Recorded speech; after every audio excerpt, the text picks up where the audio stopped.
này có mi tư tang mà thìผมไปเฮลภูฮัดฐานเนาะอันนี้ก็จะเป็นอันนี้ก็เป็นคุมอูดของเจ้าน้อยซอยหยันต้าค่ะเนาะเป็นผู้อันลูกพื้นหนตั้งเป็นสุดนะครับเนาะเพราะว่าตับซึกเปิ้นเอาเปิ้นมาก่อตั้งให้ไรเปิ้นมาอยู่ที่เป้งโดงเนาะก็แม่เปิ้นก็ขึ้นออกมาไว้ขึ้นที่นายหั่นนะก็แม่ได้อ่อนเล็ดโดยที่คุมอูดของปทกันเจ็ดนะครับเนาะนะครับเนาะอันที่มุงหันของนะครับนะนี่ก็จะเป็นคุมอูด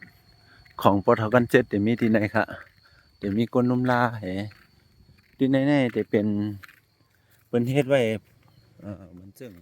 คล้ายๆเหมือนวัดเปิ้นจ้องนะเปิ้นหอนะนั่นนะแล้วก็อยู่ที่เจ้าตัดหน้าของเปิ้นกันเนาะในป่าจะสามาเลยเข้าตัวตั้งไหนขนาดจะช้านี่ค่ะที่เป็นคุมอดของปอเท่ากันเจ็ดนะครับเนาะจะเป็นที่ไหนครับเนาะ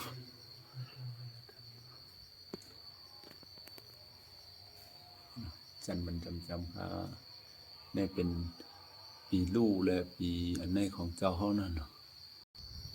นี่ครับเนาะตั้งอันดีเป็นเอาคาโตโล่งกว่ามือปัดป่นให้เลยตั้งมือเหลียวในการเปลี่ยนแปลงเนาะอันนี้ก็เป็นเฮ็ด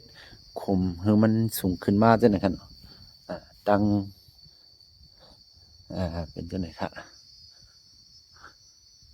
อันนี้ก็จะอย่างนั้นเนาะจะเป็นตีไว้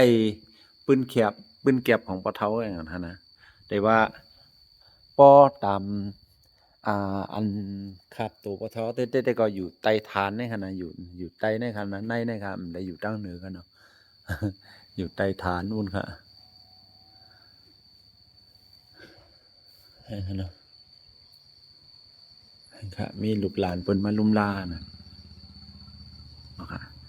วันนี้ก็เอาเช้ามาเล่ด้วยฟูกึกปืนค่ะ ยามมือซ้อมๆตีเฮือนบ่ถอเนาะมือกูปอกเลยอ๋อยามมือซ้อมๆตั้งขุมตีไว้กับลูกของเจ้าช่อหยันต้าก็ตั้งปะเทามีหิมกันแขนโฮไว้ค่ะนะมีหิมกันนี่ก็เป็น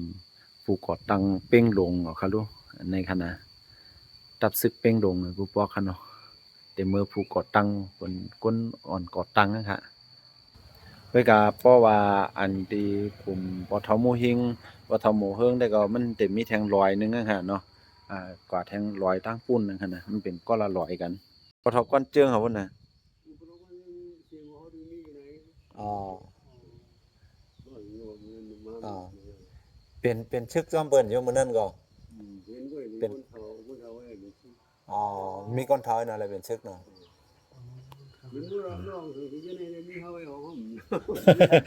วาสนามีน่ะเนาะ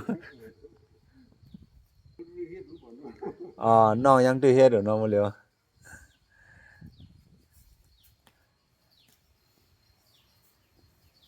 วาสนาก็ว่าการปุณพรก็ว่านั่นน่ะเนาะมันจังคือ